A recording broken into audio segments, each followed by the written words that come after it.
Um cara falou, aí, aí a gente faz uma estátua com homenagem a ela e vai aparecer Salnando Moura. E a prestação de contas, e a estátua que é feita de granito que vai esquentar. Sabe, vai vir esses caras são uma gente tão mesquinha, né? Os mesquinhos, vai fazer uma estátua que vai esquentar. Essa estátua, esse granito podia ser usado. Tá. Fala, Pedrinho. Oi, oi, oi, e aí, Renan? Tudo bom? Tudo certo? Cara, que história horrível aí no Ceará, cara. Aliás, o teu Tá estado tenso hoje aqui. do ponto de vista da violência, é o pior do Brasil, né, cara?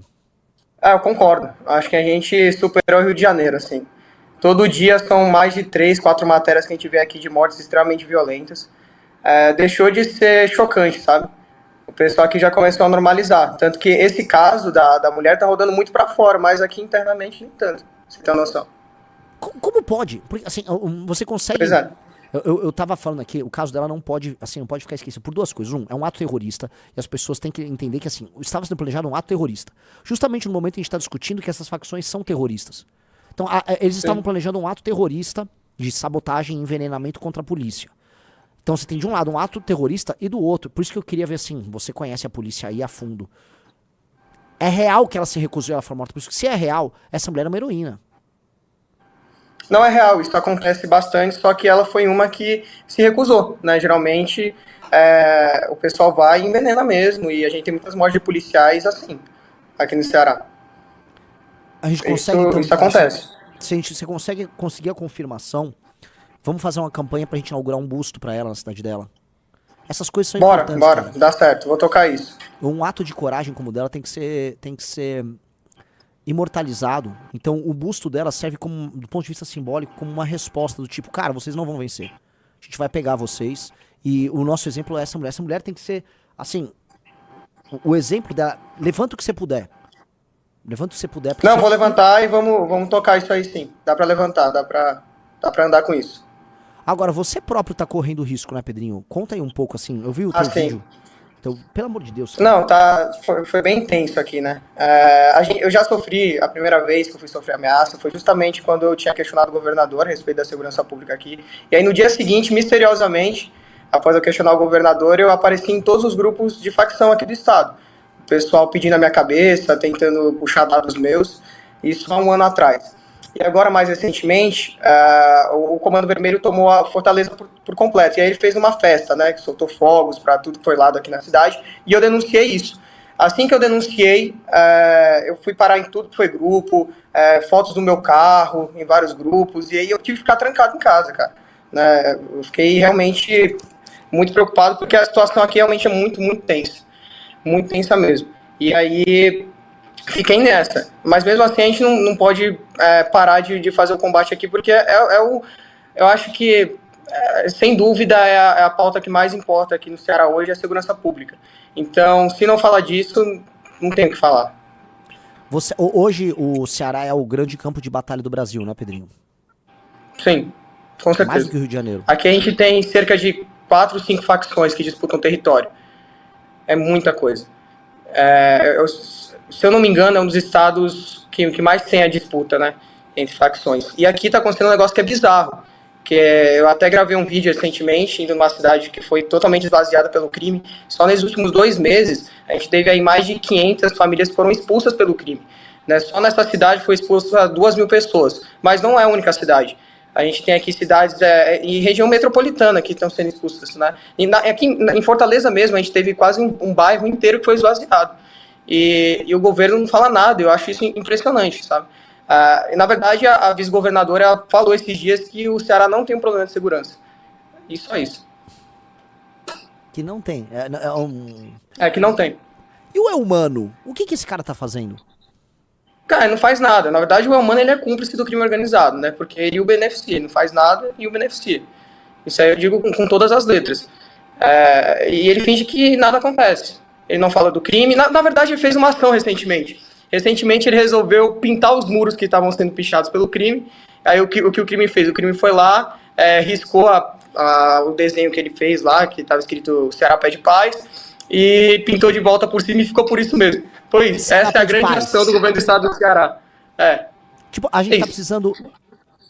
passar a rapa nesses caras, aí o governador vai lá, ai, a gente pede paz, me dê paz. É isso, é isso. E a tua denúncia da cidade fantasma, a galera comentou aí bastante, que eu vi que o vídeo foi bem. Cara, comentou legal. Inclusive, outros quadros daqui da política local começaram a ir para a cidade depois da nossa denúncia. Só que mesmo assim, o governo finge que não tem nada, sabe? Mas só que rodou muito. A prefeita fechou o Instagram dela depois que a gente postou o vídeo, porque foi muito. A nossa militância toda foi lá, comentou nos posts dela, buscando alguma resposta. E ela fechou os comentários. Então a gente fez a pressão necessária. Foi bem, rodou bem. Que absurdo, cara. Bom, força aí, Pedrinho. Você vai precisar, cara. Assim, você de verdade. Só pra vocês entenderem uma coisa, tá? Tem muita gente que. Chamando de Nando Moragem, né? O Pedrinho não tem idade pra concorrer a nada em 26. Se ele quisesse, e com todo o direito, ele tava aqui trabalhando conosco aqui em São Paulo. Como já trabalhou. Um dos maiores talentos que a gente tem nessa organização é o Pedrinho. Ele tá organizando o time lá e tá ajudando o estado dele lá. E o Pedrinho corre risco concreto de morrer. Eu não estou exagerando. Não tem nada alegórico aí. O Pedrinho já foi ameaçado antes, durante a coleta. O Pedrinho está sendo ameaçado agora. E o Pedrinho fica aí. Eu nem sei o que eu falo pra tua mãe, Pedrinho. Porque, tipo, eu não quero que você morra, não, cara. Definitivamente não quero que você morra. O Pedrinho, quando ele anda de colete, ele anda de colete. Sim.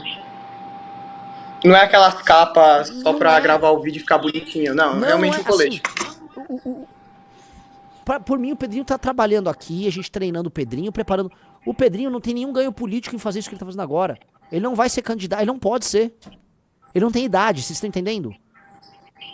Mas ele tá aí fazendo uma briga que outros não fazem. Por isso que eu falo que a gente é diferente. Aí eu vejo, você me desculpa, Pedrinho, aquele lixo humano daquele Nicolas elogiando o pose do Rodo. Enquanto você tá botando a sua vida em risco, a sua, mais do que a minha, mais de qualquer um, a sua vida em risco. Você tá no maior campo de batalha de todos e você não tá recuando. Aí vai falar, não, jamais a gente vai fazer igual o Nicolas que... Você é o cara.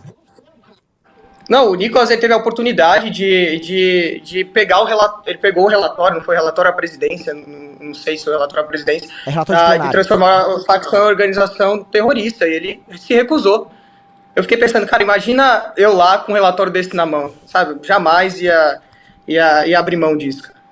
Isso me deu raiva, isso dá raiva. Cara... Isso dá raiva. Mas assim, eu depois ia falar sobre a ida pros Estados Unidos, Pedrinho. Assim, a galera tá assustada com a coragem nossa.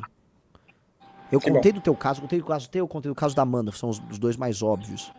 E a galera, tipo... Cara, mas eles acham assim, vocês vão morrer. Eu falei, não sei, cara. A gente é meio idiota, tipo, eu entendo o ponto. Vamos fazendo. Eu não acho que... Sei lá, não é que eu não acho. Eu não acho. Mas vai, né? Assim, a gente não controla tudo e acontece. Então, eu falo para os caras, sei lá, a gente vai fazer o que a gente acredita. A pior coisa, isso é verdade. Não deixe sua mãe ouvir o que eu vou falar agora, pelo amor de Deus. Sua mãe e seu pai... Ela com certeza tá ouvindo. Ela não perde uma live. Ela vai ficar brava com o que eu vou falar. Mas assim, viver à toa, você não viveu, cara. Às vezes, né, o risco que a gente faz é porque a gente tem uma vontade de ser imortal das nossas ações. E você pode ter vivido pouco, ter vivido mais do que muita gente. Então, é outra coisa que move a gente, é outra coisa. Eu sei que é isso que move você desde o começo. Portanto que você é da primeira academia, você sempre foi visto como um cara muito especial na primeira academia. E você tá aí nesse inferno. O Ceará está um inferno, cara. Então, força aí, cara. Sempre continua. Não, eu sempre comento, né? Até no ato que a gente fez aqui, que a gente fez o maior evento da história da Assembleia contra o crime organizado, né? Que o pessoal veio, todo mundo. E lá eu comentei, lá a gente teve várias vítimas, né? Várias mães e pais de vítimas que os filhos morreram por conta do crime, né?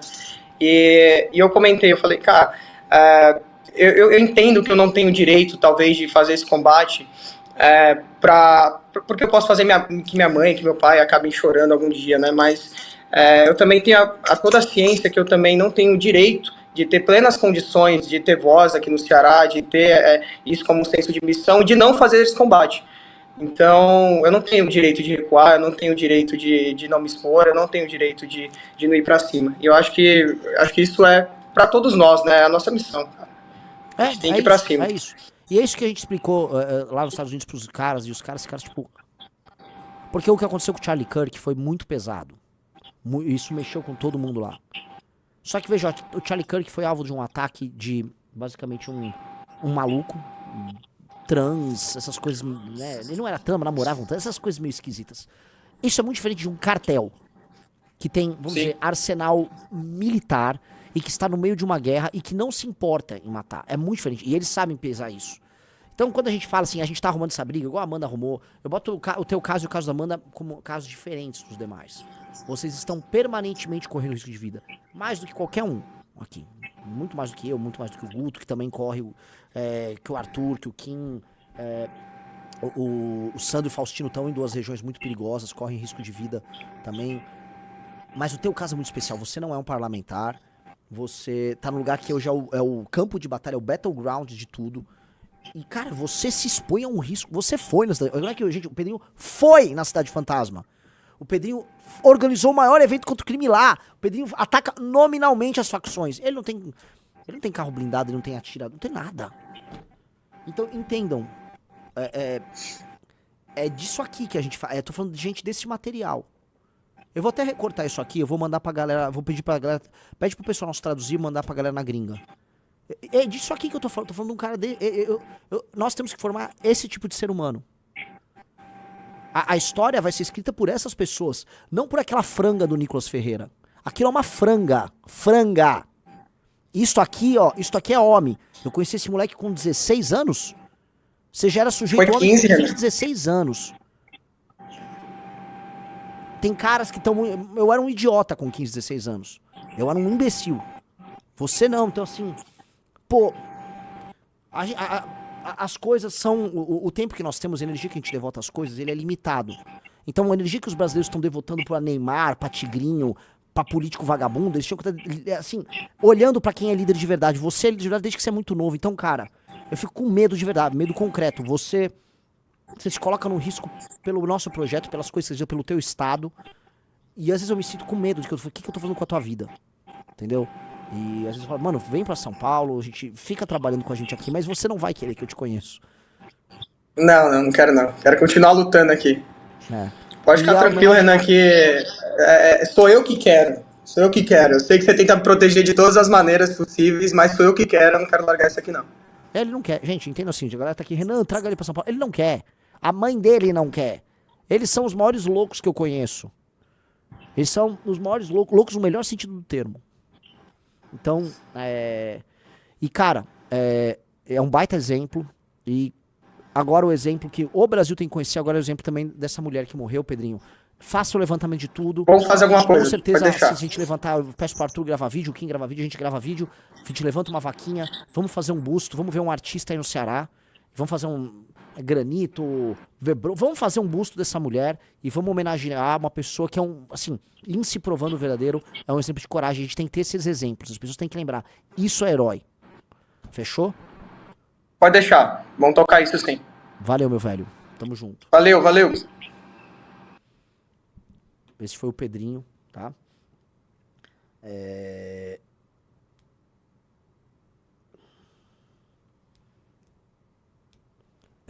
Brabo, hein? 11 pessoas aqui. Ó, a Fabi Souza. Renan, aqui é a Fabi, mãe do Pedrinho. Não queremos recuar.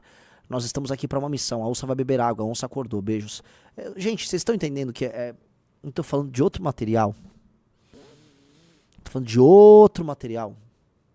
Outro nível. E que o que a gente tá fazendo não é brincadeira. E que não é fingição. Porque muita gente, quando começa a trabalhar com política... Fala uma coisa. Existe um cinismo subjacente à política no Brasil.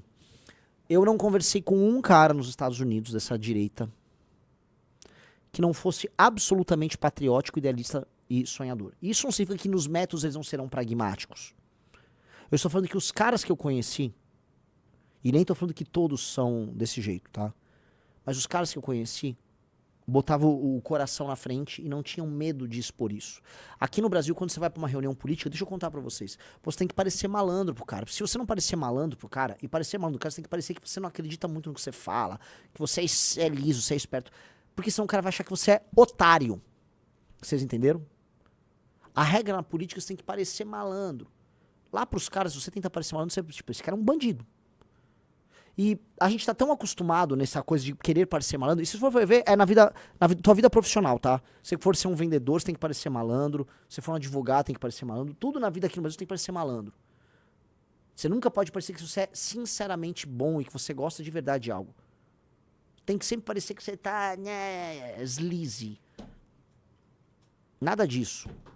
Então, quando alguém é verdadeiramente bom, as pessoas ficam desconfiadas. Ah, isso aqui é truque. Porque um dos maiores truques é fingir ser bom. Julgue a pessoa mediante a quantidade de risco que ela coloca na hora de defender as ideias. Se na hora de defender as ideias essa pessoa não quer correr risco, tipo o Nicolas Ferreira, que quando foi dada uma relatoria para transformar crime organizado em organização terrorista, ele arregou e foi elogiar o pose do Rodo. Esse cara não acredita em nada, esse cara é um fingidor. Como eu sempre falei que ele é um fingidor. Agora, quando a pessoa coloca a pele dele em risco, tipo o Pedrinho, aí você fala, não, isso aí é diferente. Tá? Gostou do vídeo? Para mais vídeos como esse, se inscreva no canal Inevitável Cortes, deixe o like, comente abaixo o que achou, vire membro do canal por apenas R$ 3,99 e tenha acesso a benefícios exclusivos. Te vejo no próximo vídeo.